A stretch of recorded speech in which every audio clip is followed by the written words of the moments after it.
Hi, my name's Phil. I like to talk about politics, and in this video I'd like to discuss the latest example of Tory hypocrisy in overdrive, as in order to try and find a fruitful wedge issue with Labour, the Tories are once again attacking a policy which they wholeheartedly supported.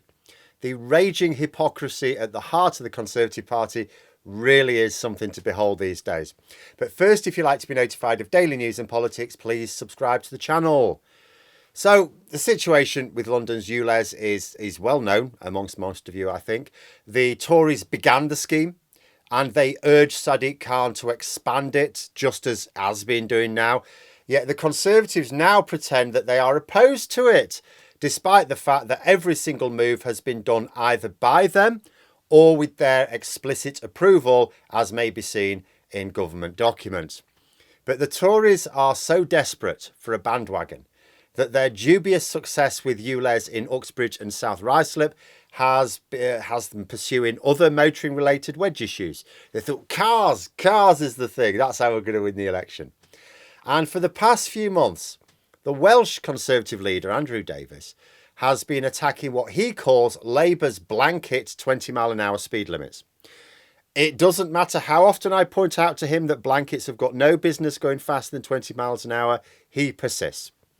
But then look at this a few years ago.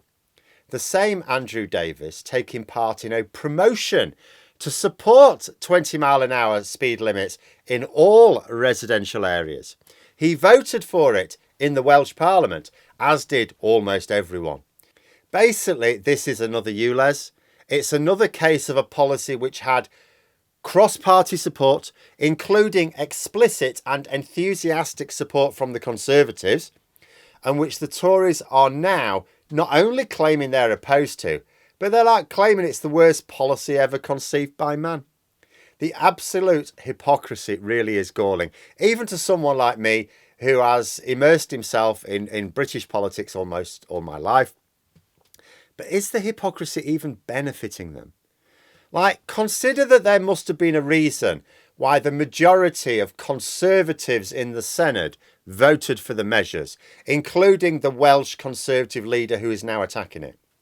You know, you read some of the guff they're coming out with at the moment, and you'd think this was a highly partisan issue. But, for example, I live in a Conservative council. It's a very strong Conservative council, and my specific ward has Conservative councillors. In fact, Labour didn't even bother to challenge them in the local elections early this year. So it was going to be so obviously a Conservative win. So a proper Conservative area. Where I live, if I want to go anywhere, so I pull out the close onto a 20-mile-an-hour road, and then I turn off that 20-mile-an-hour road onto another 20-mile-an-hour road before I can even get onto the main road out of town. This is a Tory area. There was no great controversy over the moves either, and I don't think I live in an unusual type of Conservative area. I'm going to suggest that there's a lot of Conservative voters actually appreciate cars not belting down narrow residential roads. After all, like I said, there must have been a reason why the Welsh Conservatives overwhelmingly backed it. 7 of them voted for it to 1 against. And it's worth wondering just why the Conservatives are doing this. Like, are they finding that it's a good wedge issue for them? Have they been doing polls and going, oh, actually, we think public opinion's changed here? Or are they just indulging in good old-fashioned Tory gaslighting and rewriting history for no good reason? Like, you know, has it all spun out from that Uxbridge by-election? Are they running on a trajectory that has been derived empirically by people with about as much strategic cunning as Baldrick? Because it would seem odd to me that a policy which is very common in Conservative councils around the country, and one which was backed so strongly by Conservative politicians in the Welsh Parliament, would now suddenly be seen as something they decide to attack Labour over. You know, I just find it very difficult to believe that public opinion has really shifted significantly on this, because if it had, wouldn't my local Conservative councillors be tearing down the 20-mile-an-hour signs on the roads in my town? In fact, if there's been a significant number of Tory councils around the country tearing these signs down, going, no, we don't like these now, surely I'd have seen a news report on it somewhere. just doesn't appear to be happening. So on the balance of probability, what I think is happening is that the Tories couldn't believe they managed to sneak that Uxbridge by-election win.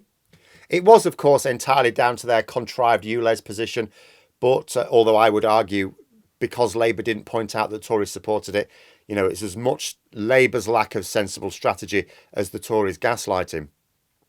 But because they thought that this was such a powerful weapon to use against Labour, and they have no others, that they've run with it. So they're now attacking any policy which could be considered a restriction on the motorist because they think they've got this magic bullet to use against Labour. And I wonder if Labour had taken Uxbridge, if the Tories would be expanding any energy at all on these motoring issues. Like, they're not considering that these residential speed limits are actually popular, particularly with the largely elderly voters who turn out at election time. I'm not convinced they've done any real research here, because I think there's a clear disconnect between their rhetoric on these speed limits and the imposition of the same speed limits by conservative councils all over the country. And if this is a case of stupid hypocrisy rather than opportunist hypocrisy, maybe it makes it a little bit less galling because it'll ultimately fail. But there we are. Those are my thoughts. Let me know yours in the comments below. Hope you found the video interesting. If you did, please click the like button if you'd like to support the channel further, the join button for memberships, and until next time, I'll see you later.